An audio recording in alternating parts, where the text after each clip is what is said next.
बहुत पसंद है अलग अलग किस्म का खाना खाना, अलग अलग जगह जाके जब ट्रैवल कर रहा है ना इंसान, उसमें सबसे पहली चीज़ आती है कि हाँ ट्रैवल तो करा, एक नई जगह देखी, लेकिन यहाँ पे खाने के लिए क्या है। तो जो हमारा काम है उसमें हम लकी है कि हम अलग अलग जगह जाते हैं और वहाँ पे खाने को हमें मौका मिलता है। लेकिन दैट इज़ वाई जब ऐसी चीज़ इंडिया में आती है जो बाहर काफ़ी प्रसिद्ध है तो उन लोगों को मौका मिलता है जो बाहर नहीं जाता, राइट। तो जैसे कि आपने बोला कि जो डोनर एंड जायरोस है ये काफ़ी जगह प्रसिद्ध है, काफ़ी जगह पाएंगे और हमारे को अपने सारे जितने भी हमारे पार्टनर्स बन रहे हैं उनको वो ऑप्शन देना है। तो कुछ ऐसा मेन्यू में यहाँ पर चीज़ें जो बाहर के डोनर एंड जायरोस में भी नहीं है। So that's very interesting and very important कि एज इंडियंस हमने ये केटर किया एक फॉरेन ब्रांड में भी कि हमारे लोगों को वो मिले जो उनको चाहिए, जो वो डिज़र्व करते हैं। एंड मुझे ये बहुत अच्छा लगा कि अगर आपको टेस्ट भी चाहिए और हेल्थ भी चाहिए वो आपको एक जगह मिल जाए। वो आजकल जो यूथ है उनको बहुत पसंद है, क्योंकि वो हेल्दी भी रहना चाहते हैं, पर they don't want to miss out on fun. तो इंस्टेड ऑफ कि बाहर जाओ और हमेशा हम यही कहते हैं कि हमारे घर पर क्यों नहीं ये चीज़ें हमें मिल सकती, why should we go out and do it, और हमें इतनी कोशिश क्यों करनी है, हमारे पास ही ये सब सहूलतें होनी चाहिए। And that's why I am happy कि इतना अच्छा मौका मिल रहा है यहीं पर। शिकागो और बर्लिन का जो स्ट्रीट फूड है, जो डोनर एंड जायरोज वर्ल्ड में इतना प्रसिद्ध है, वो यहीं पर आपको अपने घर में मिल रहा है, तो खुशी की बात है। And I am really excited. Prateek, आप क्या कहना चाहेंगे?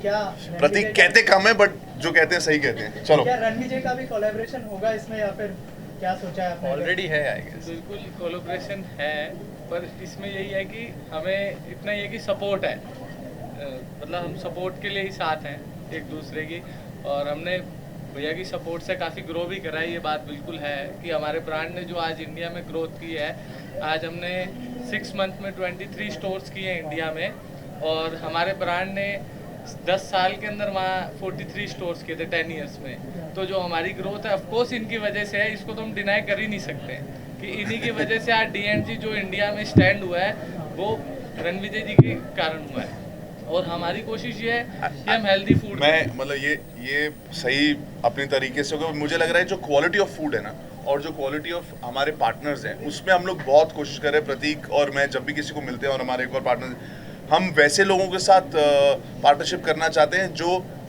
जिनकी हमारी तरह आइडियोलॉजी हो, जो हाँ इसको जो स्टैंडर्ड बाहर का है उसी पे रखेंगे, स्टैंडर्ड पे बिल्कुल ऐसा ना हो कि जब यहाँ पे लोग आए बोले कि अरे ये तो वैसा ही हो गया जैसे बाकी का। नहीं, it has to be clean, hygienic, and the standard has to be international, ताकि लोगों को लगे कि हाँ यार हमें भी वही मिल रहा है जो अगर हम दुबई जाएं या जर्मनी में कहीं जाएं, अमेरिका में जाएं, वही स्टैंडर्ड का वही टेस्ट और वही फीलिंग, चाहे आप अंदर देख लो, चाहे आप किचन के अंदर जाके देख लो। आज आप सबको इन्विटेशन है, आप जाके देख सकते हो कैसा है। And that is why the partners are very important. तो अगर आप उन वैसे लोगों को चुनोगे जहाँ पर हमारा ज़्यादा एफर्ट जाता है, देन उसके आगे आपको फिर प्रॉब्लम्स कम होंगी। रणविजय, हमेशा से हमने देखा है कि फूड को आप बहुत ज्यादा प्रमोट करते हैं। अभी बिग बॉस में भी हमने देखा कि इमोटिकॉन, मेरे को एक्चुअली अगर आप देखें तो आप बहुत सही बोल रहे हैं, इंडियन फूड या इंडिया में फूड, वो इक्वालिटी मेरे को बहुत जरूरत है। बिकॉज अगर आपने देखा हो बिग बॉस में भी जो हम कह रहे हैं, वो बिरयानी को हम बिरयानी के जो इमोटिकॉन है उसको प्रमोट करें। क्योंकि अगर आप देखो वर्ल्ड में आप किसी से बात करो मुझे भूख लग रही है, और आप अगर कोई इमोजी भेजते हो, कोई इमोटिकॉन भेजते हो, तो उसमें या सुशी है या बर्गर है या फ्राइज है या अलग अलग चीज़ें, लेकिन अपना ऐसा कुछ भी नहीं है कि यार ये अच्छा ये इंडियन खाने की बात कर रहे हो। So that is the thing जो MTV ने शुरू किया। एंड यूर राइट कि मुझे खाने, इसीलिए मैंने ये बोला कि अगर हम यहाँ पर इतने बड़े फूडीज़ हैं, हमारे को हर तरीके का खाना और उस स्टैंडर्ड का मिलना चाहिए। तो ये आपने एक अच्छी चीज़ पकड़ी, आई एम हैप्पी।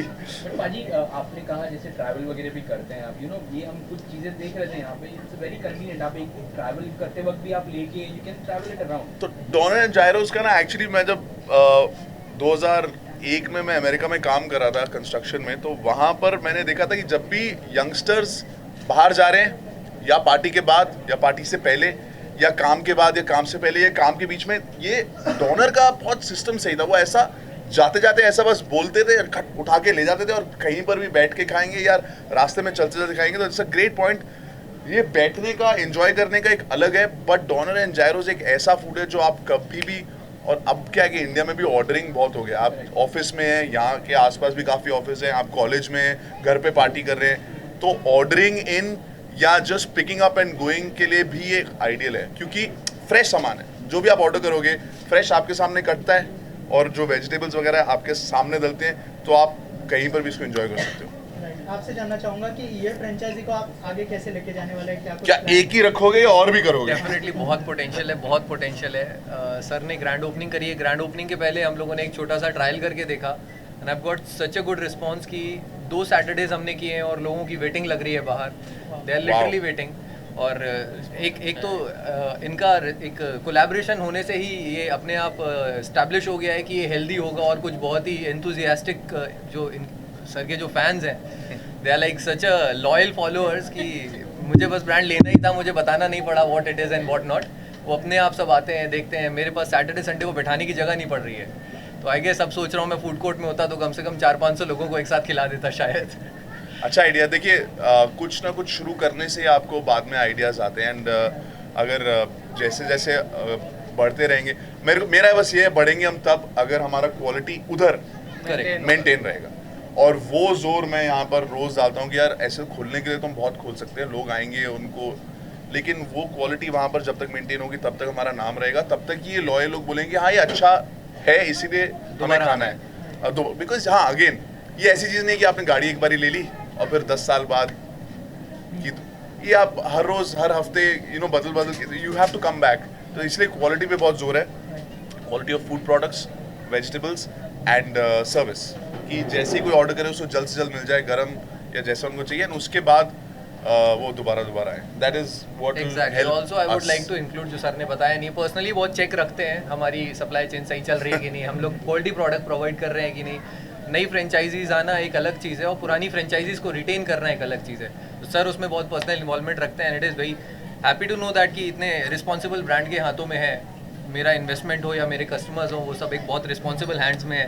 प्रतीक भाई बहुत इन्वॉल्व रहते हैं। आप एक बार प्रचार करते हो, and thanks to all of you. आज इनको ऐसे इंक्वायरीज आएंगे कि हमें भी खोलना है, इधर भी खोलना है, उधर भी खोलना है, लेकिन जब ये वहाँ पे जाते हैं मतलब काफ़ी देखते हैं ये कौन है, क्या इनका इसमें दिलचस्पी है उनकी, या ऐसा है कि फैमिली में एक खोल के दे देते हैं, या वो बच्चे जो हैं वो खुद इन्वॉल्व रहेंगे। अभी जैसे ये इन्वॉल्व हैं, इनके साथ में जुड़े हुए जो लोग इन्वॉल्व, तो हमें पता है कि ठीक है यार ये इनका it's a baby for them, they want to do this. आज ये कह रहे हैं कि मुझे फूड कोर्ट में 500 लोगों को फीड, तो उसमें आपको पता लगता है कि यार ये लोग इन्वॉल्व रहेंगे। ऐसा नहीं कि किसी का रिसोर्सेज ज़्यादा है तो खोल दो, हाँ कितने घर में, ऐसा नहीं, क्योंकि जैसे ही वो 2-3 जगह अगर नहीं होगा क्वालिटी तो हमारा नाम खराब होना शुरू होगा। दैट्स वो हम सोच रहे हैं एक लंबा ऐसा कि ऐसा खोलो कि जो भी जाए एक बार वो बोले कि यार हमारे जोधपुर में भी होना चाहिए, जोधपुर में एक्चुअली है, वो बोले कि यार वडोदरा में भी होना चाहिए, तो अब वडोदरा में भी खुल गया है कि कोई कहीं पे टेस्ट करता है, बोलता है यार हमें अपने घर पे खुलना चाहिए, लोगों को वो हेल्दी और टेस्टी वो फूड चाहिए। और जैसा कि उन्होंने बोला था कि आप फैमिली के साथ आ सकते हो, एक शाम आपने मजे करे, लेकिन आप वो कह रहे हैं कि अब मैं कल कॉलेज जा रहा हूँ या वहाँ से वहाँ जा रहा हूँ, तो वो उठा लिया या ले गए, वो it becomes a part of your life, you know. Menu में क्या क्या कुछ नया अगर आप इंक्लूड कर सकें, मुंबई के कुछ स्पेशल है मतलब मील यहाँ पर मेन्यू में डेफिनेटली हम लोग रीजनलाइज कर रहे हैं इस फूड को। गीरोज है, ये ग्रीस का ओरिजिन था वैसे, अभी इसको इस फूड को रीजनलाइज कर रहे हैं हमारे तरह के टेस्ट। एक चिली पनीर, हमने chilli chicken chilli paneer introduce किया है, और इसके बाद बहुत सारी हो सकता है हम लोग फलाफल, हम लोग पहले से बहुत अवेयर है फलाफल के बारे में, वो भी हमारे गीरोज में है। एक कीमा रैप हम लोग ट्राई कर रहे हैं, कुछ हर दूसरे दिन कोई ना कोई एक रिसर्च होती रहती है इसके ऊपर, एक हमारी अलग जद्दोजहद है, वो दूसरी टीम उस पर काम कर रही होती है। एंड डेफिनेटली आज हम अगर क्वांटिटी की नंबर्स की बात करें तो मेरी डिमांड ज़्यादा है, सप्लाई कम है, और वो इसलिए क्योंकि क्वालिटी प्रोडक्ट है। तो किसी भी चीज़ को जल्दबाजी में लॉन्च करना भी वो गलत होगा, बिकॉज आप लोग बहुत कुछ एक्सपेक्ट करते हो हमसे। तो definitely which ever thing will be coming up will be sir approve करते हैं, उसके बाद मैं यही बोलना चाहता था कि ये जो है ना एक बाहर का ब्रांड है, तो अभी तक से उन्होंने बहुत कंट्रीज में खोला है, उनको जब किसी और कंट्री से ऐसे सवाल ही नहीं आते कि इसमें क्या हम ये ऐड कर सकते हो नहीं। तो इस बार जब हम लोगों ने पिछली बार अहमदाबाद में एक पहला खोला था, वहाँ पे हमने बोला कि हमें वेजिटेरियन करना है, पनीर आलू का ये वो, तो वो जो हेड ऑफिस जो बंदा है दुबई में बैठता है, वो कहता है कि मेरे को इससे ज़्यादा इंटरेस्टिंग पार्टनरशिप कहीं मिला ही नहीं जहाँ पे मेरे प्रोडक्ट्स बढ़ा दिए तुमने। अब उसको लग रहा है कि दुबई में इंडियन पॉपुलेशन बहुत है, तो कह रहा है क्या मैं पनीर वहाँ पे भी खोल दूँ, क्या मैं वहाँ पे भी शुरू कर दूँ। तो हमें ऐसा लग रहा है कि जितने भी हमारे रीजनल लोग हैं, अगर वो हमें आइडिया देते हैं तो हमारा वहाँ पे हेड ऑफिस में ऐसा नाम ऊंचा हो जाता है कि अच्छा एक और हमारा आइडिया है कि कीमा करो, ये करो, वो करो। तो इट्स गुड, बट हम आइडिया देते हैं, यहाँ से आइडिया आता है, हम आगे देते हैं, वो अप्रूव होता है, क्योंकि उनको भी उसका पूरा सप्लाई चेन बनाना है। अगर वहाँ पे अहमदाबाद में से आइडिया है, वो पूरे हर इंडिया में वो पनीर वाला मिलना चाहिए। So there is a process, but जैसे का ऑनगोइंग रिसर्च है। भाई इसके अलावा प्रोफेशनल फ्रंट पे क्या चल रहा है? प्रोफेशनल कुछ नहीं चल रहा है यार, सब बड़ा It मुश्किल is very casual, like man to man. We are making friends. We are making family for now. नहीं, अलग जो मेरा को ऐसा लगता है कि जितना ज़्यादा काम के बारे में बात करें ना उतना कम होता है, क्योंकि जब कोई काम करते हैं तो वो दिख जाता है। अगर मैं आज बोलूँ कि अभी स्पिरिचुअल चल रहा है, तो वो आप खुद ही बोल रहे हो हाँ चल रहा है, अभी नेक्स्ट एपिसोड में क्या होगा, रोडीज आने वाला है, तो उसके जैसे ही वो अपने आप मार्केटिंग शुरू हो जाएगी तो आपको पता लगेगा। अगर इंसान बोलता है ना हाँ 4 फिल्में हैं, वो बात कर रहा हूँ मैं अभी, वो एक्चुअली ज़्यादातर हो नहीं रहा होता है, या ऐसा कुछ होता है तो डायरेक्टर को पहले खबर पहुँच जाती है और वो कहता है कि इसको नहीं लेंगे, बातें ज़्यादा करता है। तो बट फिलहाल जो 2-3 चीज़ें मैं जिनकी बात कर सकता हूँ कि अभी स्प्लिट्सविला चल रहा है, रोडीज होने वाला है, होपफुली वो इस बार मेरे को दोबारा ले लेंगे अगर उनके मन में हो। उसके अलावा मैंने पिछले साल एक वेब सीरीज़ की थी, उसका 2nd सीज़न शूट हो गया है, वो व्यू क्लिप के लिए था। एंड ऐसे ही स्पोर्ट्स लीग है एक मैंने शुरू किया है बास्केटबॉल का, उसका फिनाले सैटरडे संडे को बॉम्बे में है, तो अगर आप लोग आके देखना चाहें, हम स्पोर्ट्स को बहुत मैं सपोर्ट करता हूँ, और ऐसे स्पोर्ट्स को जिनको और इंफ्रास्ट्रक्चर नहीं मिल रहा है इंडिया में। क्रिकेट को क्या है, ज़रूरत नहीं है, तो क्रिकेट हम सब एंजॉय करते हैं बहुत ही ज़्यादा हाई लेवल पर, लेकिन कुछ स्पोर्ट्स हैं जैसे बास्केटबॉल, तो उसके लिए हमने लीग किया है। काफ़ी सारे मेरे दोस्त हैं इंडस्ट्री से जिन्होंने उसमें टीम्स खरीदे हैं, सिमरन कौर मुंडी, मेलविन लुइस, ईशा गुप्ता, गुरसिमरन खंबा, ये सब लोग वहाँ पर हैं अपने टीम्स के, और उनकी टीम्स अभी सेमीफाइनल्स और फाइनल्स में आपस में लड़ रहे हैं, तो सैटरडे संडे बहुत मज़ा आएगा। तो ये सारी चीज़ें हैं जिसमें मैं इन्वॉल्व हूँ, और टचवुड अच्छा चल रहा है। ओके, बिग बॉस में भी गए थे, कैसा एक्सपीरियंस रहा? बहुत अच्छा। एक्चुअली बिग बॉस में जब लोग कंटेस्टेंट बन के जाते हैं तो उनके लिए बहुत ही अलग प्रेशराइज सिचुएशन होती है। मेरा वहाँ पे मैं वही कर रहा था जो मैं रोडीज और स्प्लिट्सविला अलग अलग अपने शोज पे करता हूँ, and we are part of the same company, Viacom के ही हैं, MTV कलर्स।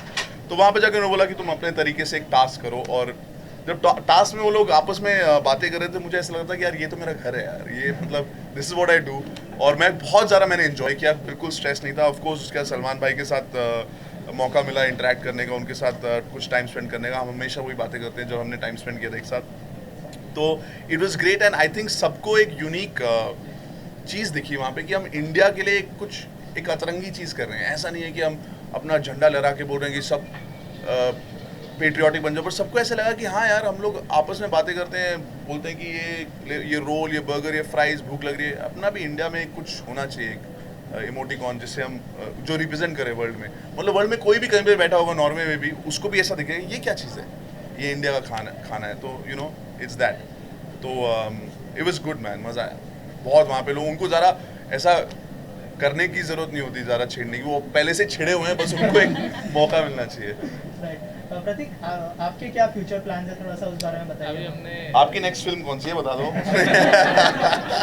अभी नेक्स्ट 5 इयर्स के अंदर 200 स्टोर्स करने हैं हमने, और अभी हम 6 मंथ में 23 स्टोर्स कर चुके हैं, ऑलरेडी बुक हैं, और कुछ स्टोर्स पे हमारा काम चल रहा है, और अभी दिल्ली के अंदर एक साथ 6 स्टोर लॉन्च कर रहे हैं, और वो हमारी इसी मंथ में लॉन्चिंग की प्लानिंग है कि हम न्यू ईयर से पहले एक साथ 5 स्टोर ओपन करेंगे दिल्ली के अंदर, और दिल्ली के अंदर ऑलरेडी चल रहा है एक स्टोर, पर अब एक साथ 5 स्टोर स्टार्ट कर रहे हैं। रणवीर जी, आपसे एक आखिरी सवाल है, और थोड़ा सा अलग सवाल है। जिस तरह का माहौल चल रहा है हमारे देश में, प्रियंका रेड्डी के बारे में आपने सुना होगा, जिनके साथ अगर आप कुछ शेयर करना चाहे उस बारे में। यार ये एज अ आइकॉन लोग आपको फॉलो करते हैं, तो अगर आप देखो तो ये सिर्फ जब एक हादसा होता है ना तब बात करते हैं लोग, लेकिन मैं और मेरे कुछ दोस्त हैं, अगर आप देखो रफ्तार, यार हम लोग हमेशा जिस भी मंच पे उसके बारे में बात कर पाए कि सेफ्टी जो है ना बहुत इम्पोर्टेंट है, और उससे ज़्यादा अगर आप किसी को पकड़ लें, और अगर हमारा कोर्ट जल्द से जल्द, हमारा जुडिशल सिस्टम उनको सज़ा दे सकता है, और ऐसी सज़ा जिसकी वजह से बाकी के लोग ऐसी हरकत करने से सोच भी ना पाए। लेकिन इससे ज़्यादा इम्पोर्टेंट क्या है कि जो हमारे यंग लड़के लड़कियां, उनको ये एजुकेट करना बहुत ज़रूरी है कि क्या सही है, क्या गलत है, क्या रेप कल्चर होता है, क्या नहीं होता है, क्या ठीक है, क्या नहीं है। कई लोगों को ये, अगर आप एजुकेट ही नहीं करोगे तो बड़े होकर जब वो चीज़ें कर देंगे, उसके बाद तो ज़िंदगियाँ ख़राब हो चुकी हैं ना। ये पहले से ही तो एक तरीका ये है कि मेरी तरफ से कि जो हो रहा है उसको रोको, सेफ्टी बढ़ाओ, और जुडिशल सिस्टम में थोड़ा सा इसको सख्त करो। पर बहुत ज़्यादा ज़रूरी है कि बच्चों को स्कूल और कॉलेज और घरों में और सोसाइटी में एजुकेट किया जाए कि क्या सही है, क्या गलत है, क्योंकि वी कांट वेट फॉर अच्छा एक और हुआ आप इनको पनिश करो, वो तो साइड बाय साइड होना चाहिए। लेकिन जो यंग बच्चे हैं, लड़के लड़कियां हैं, उनको एक साथ इक्वालिटी और एजुकेशन देना बहुत ज़रूरी है। नहीं तो ये हम सिर्फ फिर सज़ा देने वाले चीज़ पे ज़्यादा प्रेशराइज करेंगे, यार गवर्नमेंट ये नहीं करी, वो नहीं करी। लेकिन हमें भी अपने तरीके से अपने बच्चों को, हमारे बच्चे हैं, हमारे दोस्तों के बच्चे, उनको सिखाना चाहिए आपस में जब खेल रहे हैं या जब एजुकेट कर रहे हैं, स्कूल जा रहे हैं, ये बहुत ज़रूरी है। और वो कम्युनिकेशन होना ज़रूरी है। ये नहीं कि अच्छा अगर वो किसी चीज़ बारे पूछे तो आप उनको हाँ बाद में बात करेंगे। एजुकेट करो, कैसे रिस्पेक्ट करनी है लड़कियों की, क्यों करनी है। अपने बच्चों को, अपने लड़कों को डांटो घर पे, उनको अभी सीधा करो ताकि बाद में प्रॉब्लम ना हो। और अगर हम आज के चलो 2020 की बात करें, अभी किसी को एजुकेट करेंगे 2030 तक चीज़ें बेटर हो सकती हैं, लेकिन हम वेट नहीं कर सकते, वो मेरा ख्याल है। और मैं ये भी सोचता हूँ कि सिर्फ जब कोई हादसा होता है या जब कोई रिपोर्ट या न्यूज़ आती है, उसके अलावा भी ये रोज़ हमारा कर्तव्य है कि अपने आसपास तो लोगों को एजुकेट करें और सेफ एनवायरनमेंट बनाएं औरतों के लिए, right? Thank you so much, thank you.